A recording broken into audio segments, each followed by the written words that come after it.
खर्चीली बहू। रात के 9 बज चुके थे मगर बेटा और बहू अब तक घर नहीं लौटे थे।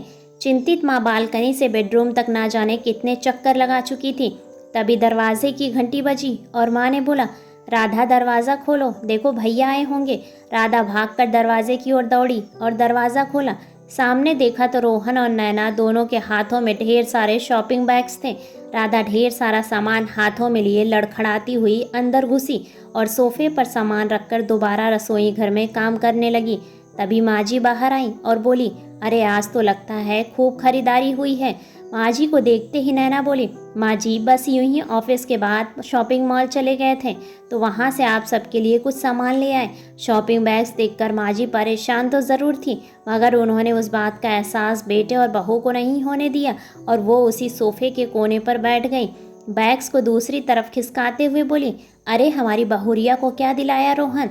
अरे कहाँ माँ, आज तो आपकी बहू ने बिल की पेमेंट की है। आज वो अपनी सैलरी से आप सबके लिए शॉपिंग करके आई है। माँ आपके लिए स्मार्टफोन लिया है, अब आप आराम से भजन और कथा इस फ़ोन पर सुन पाएंगी। ये देखो माँ, नैना ने पापा के लिए कितना बढ़िया घड़ी खरीदा है। माँ ने हाथ में घड़ी पकड़ी और कुछ देर देखने के बाद मन ही मन सोचने लगी, ये तो बहुत महंगी होगी। फिर कुछ देर बाद बोली, अरे ये तो बहुत खूबसूरत है, तुम्हारे पापा को बहुत पसंद आएगी। तभी माँ जी बोली, हमारी राधा के लिए क्या लाई हो नैना। नैना ने एक लिफाफे में से राधा के लिए कुछ कपड़े निकाले और माँ जी को पकड़ा दिया और बोली, माँ जी आप ये राधा को अपने हाथों से दे दीजिए, वो खुश हो जाएगी। अब ये सुनते ही माँ जी ने राधा को आवाज़ लगाई, अरे देखो राधा, तुम्हारे लिए क्या आया है। रसोई का काम निपटाकर राधा बाहर आई और माँ जी ने उसे कपड़े पकड़ा दिए।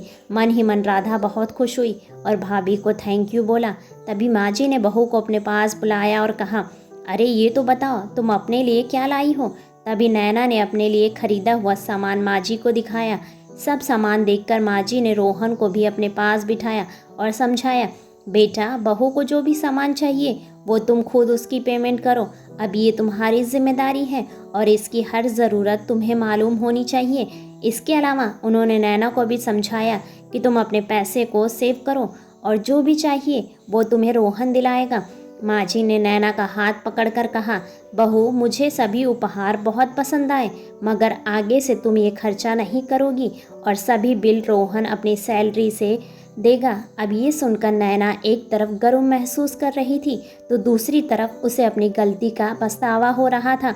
माँ जी की सीख भरी बातें सुनकर वो अंदर ही अंदर खुद से वादा कर चुकी थी कि आगे से ज़रूरत के मुताबिक ही खरीदारी करेगी और अपनी सैलरी सेव करेगी।